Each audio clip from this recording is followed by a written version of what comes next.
Hello students, तो इस video के अंदर हम पढ़ने जा रहे हैं एंडो मेम्ब्रेन सिस्टम के बारे में, एंडोप्लाज्मिक रेटिकुलम के बारे में और उसके टाइप्स के बारे में, और उसके बाद देखेंगे इसके हम कुछ क्वेश्चंस के बारे में। तो शुरू करते हैं इस वीडियो को। और स्वागत है आपका हमारे इस यूट्यूब चैनल हिस्टोन इंस्टीट्यूट के अंदर। और शुरू करते हैं हमारा आज का टॉपिक एंडो मेम्ब्रेन सिस्टम। देखिए, endo membrane system, eukaryotic cell जो होता है, यूकैरियोटिक सेल के अंदर आपको बहुत सारे मेम्ब्रेन बाउंड ऑर्गेनेलीज देखने को मिलेंगे। और जो ऑर्गेनेलीज होते हैं उन सब का स्ट्रक्चर और उन सब का फंक्शन, जितने भी मेम्ब्रेन बाउंड ऑर्गेनेलीज हैं उन सब का स्ट्रक्चर और उन सब का फंक्शन जो होता है वो अपने आप में डिस्टिंक्ट होता है। डिस्टिंक्ट का मतलब होता है अलग होता है। स्ट्रक्चर भी सबका अलग होता है और फंक्शन भी सबका अलग होता है। लेकिन उनमें से कुछ ऑर्गेनेलीज जैसे कि endoplasmic reticulum, Golgi apparatus, lysosomes और वैक्यूल्स, ये कुछ ऑर्गेनेली ऐसे ऑर्गेनेलीज होते हैं जो कि मेम्ब्रेन बाउंड तो हैं ही। मेम्ब्रेन बाउंड होने के साथ साथ ये अपने एक दूसरे के फंक्शन को कोऑर्डिनेट करते हैं। यानी कि इन चारों ऑर्गेनेलीज का जो फंक्शन होता है ये आपस में एसोसिएटेड होता है, आपस में जुड़ा हुआ होता है। ओके, तो ये क्या करते हैं, ये अपने अपने फंक्शंस को कोऑर्डिनेट करते हैं। इसी वजह से हम इन चारों ऑर्गेनेलीज को मिला के क्या बोलते हैं, एंडो मेम्ब्रेन सिस्टम बोलते हैं। क्या बोलते हैं, हम इनको बोलते हैं एंडो मेम्ब्रेन सिस्टम बोलते हैं। ओके, तो इसके बाद हमारे पास एक सवाल खड़ा होता है जी, हमारे पास एक क्वेश्चन जनरेट होता है कि सेल के अंदर तो माइटोकॉन्ड्रिया भी होता है, सेल के अंदर क्लोरोप्लास्ट भी प्रेजेंट होता है, और सेल के अंदर तो पैरोक्सिसोम भी प्रेजेंट होता है। तो ऑर्गेनेलीज सेल के अंदर बहुत सारे होते हैं, लेकिन ये जो ऑर्गेनेलीज होते हैं माइटोकॉन्ड्रिया, क्लोरोप्लास्ट और पैरोक्सिसोम्स, ये एक दूसरे के फंक्शन को कोऑर्डिनेट नहीं करते।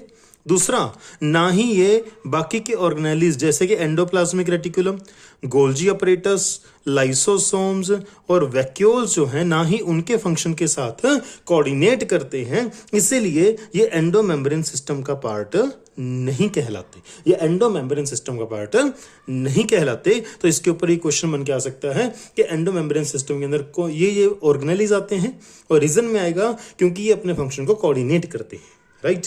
और ये भी आ सकता है कि माइटोकॉन्ड्रिया, क्लोरोप्लास्ट और पैरोक्सिसोम जो होते हैं ये एंडो मेम्ब्रेन सिस्टम का पार्ट नहीं है। और रीजन क्या आएगा इसका, क्योंकि ये अपने आप एक दूसरे के फंक्शन को और बाकी के जो ऑर्गेनेलीज हैं इनके फंक्शन को कोऑर्डिनेट नहीं करते। इसी वजह से ये एंडो मेम्ब्रेन सिस्टम का पार्ट नहीं है।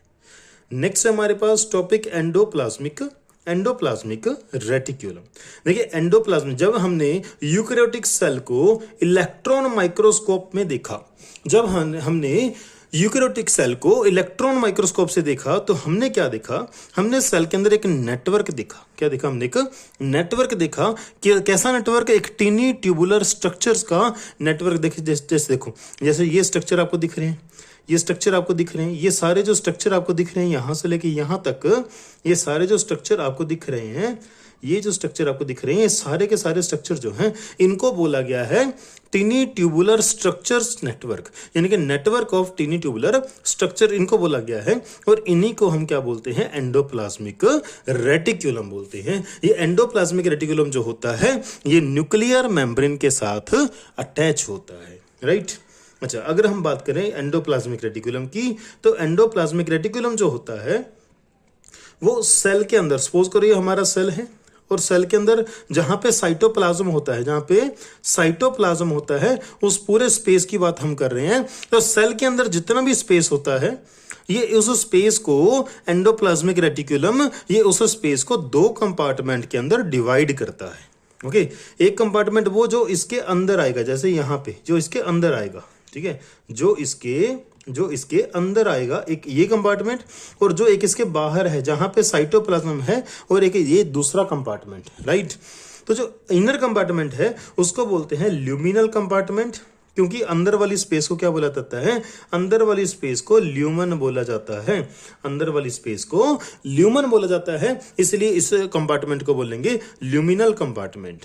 दूसरा, यहां जहां साइटोप्लाज्म प्रेजेंट है उस कंपार्टमेंट को क्या बोलते हैं, एक्स्ट्रा ल्यूमिनल कंपार्टमेंट बोलते हैं। राइट। तो एंडोप्लाज्मिक रेटिकुलम सेल के टोटल स्पेस को दो कंपार्टमेंट के अंदर डिवाइड करता है। अब जो देख लेते हैं यहाँ पे कि जो हमारा एंडोप्लाज्मिक रेटिकुलम है, ये एंडोप्लाज्मिक रेटिकुलम दो प्रकार का होता है। एक होता है रफ एंडोप्लाज्मिक रेटिकुलम और दूसरा होता है स्मूथ एंडोप्लाज्मिक रेटिकुलम। देखिए रफ एंडोप्लाज्मिक रेटिकुलम को रफ क्यों बोलते हैं? देखिए आप इन एंडोप्लाज्मिक रेटिकुलम को देखिए, यहाँ पे आपको ना छोटे छोटे स्ट्रक्चर दिखाई दे रहे होंगे। ये जो छोटे छोटे स्ट्रक्चर आपको सरफेस के ऊपर दिखाई दे रहे हैं, ये हैं क्या? ये राइबोसोम्स हैं। ये हैं क्या? राइबोसोम। क्योंकि इनकी सरफेस पे राइबोसोम प्रेजेंट हैं, तो राइबोसोम की वजह से ये सरफेस क्या हो जाती है? रफ दिखने लग जाती है। कैसे दिखने लग जाती है? रफ दिखने लग जाती है, यानी कि स्मूथ नहीं रहती। स्मूथ नहीं रहती तो हम इसको बोलते हैं रफ एंडोप्लाज्मिक रेटिकुलम। तो अब रफ एंडोप्लाज्मिक रेटिकुलम के ऊपर क्योंकि राइबोसोम लगे होते हैं, तो राइबोसोम जो होते हैं उनका काम क्या होता है? प्रोटीन्स बनाना। उनका काम क्या होता है? उनका फंक्शन होता है प्रोटीन्स बनाना। और क्योंकि ये प्रोटीन्स बनाते हैं, ओके, क्योंकि ये प्रोटीन्स बनाते हैं, तो ये जो रफ एंडोप्लाज्मिक रेटिकुलम है ये उन सेल के अंदर ज्यादा प्रेजेंट होता है जो कि एक्टिवली टेक पार्ट करते हैं जो कि प्रोटीन बनाने के लिए, राइट। हाँ, अच्छा, अगर आपसे दूसरा हम बात करते हैं स्मूथ एंडोप्लाज्मिक रेटिकुलम की। जैसे ये वाला एंडोप्लाज्मिक रेटिकुलम आप देख रहे हैं, तो इस एंडोप्लाज्मिक रेटिकुलम के ऊपर राइबोसोम प्रेजेंट नहीं है। यहाँ राइबोसोम प्रेजेंट नहीं है, इसलिए हम इसको क्या बोलते हैं? रफ एंडोप्लाज्मिक रेटिकुलम बोलते हैं। ओके, सॉरी ये मिस्टेक हो गया, क्योंकि यहाँ पर राइबोसोम नहीं होते तो हम इसको बोलते हैं स्मूथ एंडोप्लाज्मिक रेटिकुलम। क्या बोलते हैं इसके? Smooth endoplasmic reticulum. देखिए स्मूथ एंडोप्लाज्मिक रेटिकुलम के पास राइबोसोम नहीं है, तो वो प्रोटीन तो नहीं बनाएंगे, वो क्या बनाएंगे? लिपिड्स। और कैसे लिपिड? जो हमारी बॉडी के अंदर बहुत सारे स्टीरॉयडल हार्मोन्स बनते हैं, तो स्टीरॉयड एक प्रकार के लिपिड्स होते हैं। तो स्टीरॉयडल हार्मोन कहां से बनते हैं? लिपिड से बनते हैं। और लिपिड कहां से बनते हैं? एससीआर से बनते हैं। तो इसीलिए हम बोल सकते हैं कि स्टीरॉयडल हार्मोन्स कहां से बनते हैं? स्मूथ एंडोप्लाज्मिक रेटिकुलम से बनते हैं, right.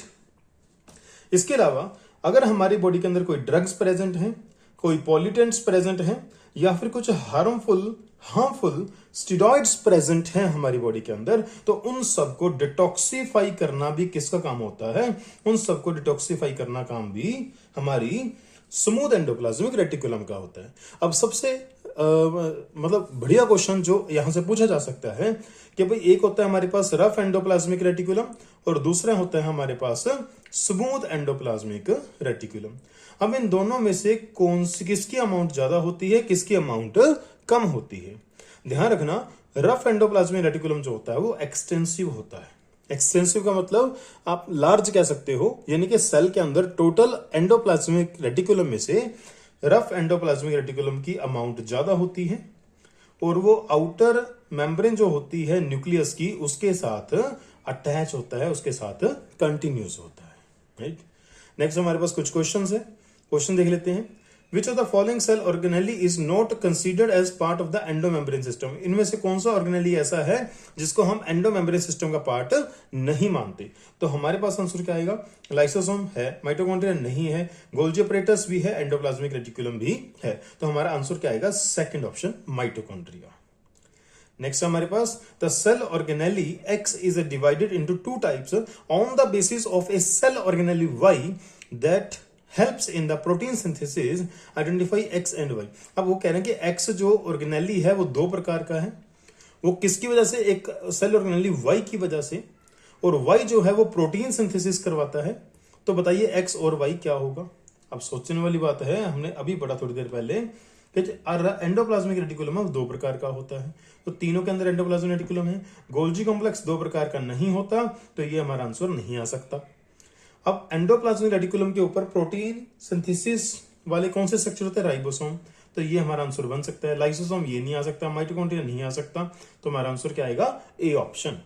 Next, the surface of RER has, जो रफ एंडोप्लाज्मिक रेटिकुलम होता है उसकी सरफेस पे क्या प्रेजेंट होते हैं? उसकी सरफेस पे राइबोसोम प्रेजेंट होते हैं। और कौन से राइबोसोम होते हैं? ये ध्यान रखना, ये ATS राइबोसोम होते हैं। कौन से होते हैं?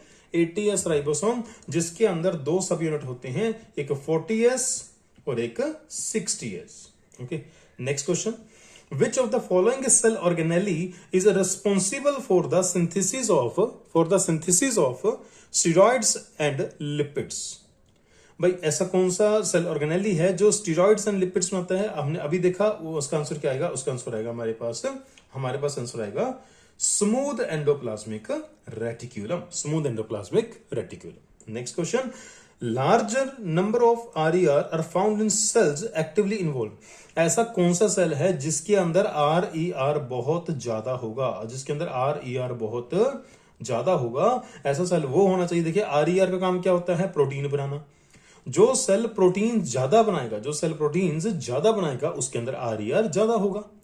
अब देखते हैं, लिपिड सिंथेसिस नहीं, स्टार्च सिंथेसिस नहीं, स्टेरॉइड सिंथेसिस नो, तो हमारे पास आंसर आएगा प्रोटीन सिंथेसिस। जो सेल प्रोटीन सिंथेसिस के अंदर एक्टिव रोल प्ले करेगा उसके अंदर RER की अमाउंट क्या होगी? ज्यादा होगी। नेक्स्ट क्वेश्चन देख लेते हैं, which of the following cell organelle is specialised for the synthesis of lipids and steroids? भाई ऐसा कौन सा सेल के अंदर ऑर्गेनेली है जो लिपिड और स्टेरॉइड्स के सिंथेसिस के लिए रिस्पॉन्सिबल है? हमारा आंसर क्या आएगा? स्मूथ एंडोप्लाज्मिक रेटिक्यूलम, जो कि लिपिड्स की फॉर्मेशन करता है, प्रोटीन्स की फॉर्मेशन नहीं करता, क्योंकि इसके पास राइबोसोम नहीं होते। राइट, इसके पास राइबोसोम नहीं होते। नेक्स्ट क्वेश्चन देखिए, यहां तक ही हमने क्वेश्चन जो मैक्सिमम ऐड कर पाए हम इसके अंदर। तो नेक्स्ट वीडियो के अंदर हम गोल्जी बॉडी के बारे में पढ़ेंगे। इस वीडियो के अंदर बस इतना ही। आई होप कि आपको इस वीडियो अच्छी लगी होगी। अगर आपको ये वीडियो यूजफुल लग रहे हैं, आपको इन नोट्स की भी जरूरत है, तो आप कमेंट सेक्शन में कमेंट करिए, अपने दोस्तों के साथ शेयर करिए ताकि हमें भी मोटिवेशन मिले। Thank you, have a nice day.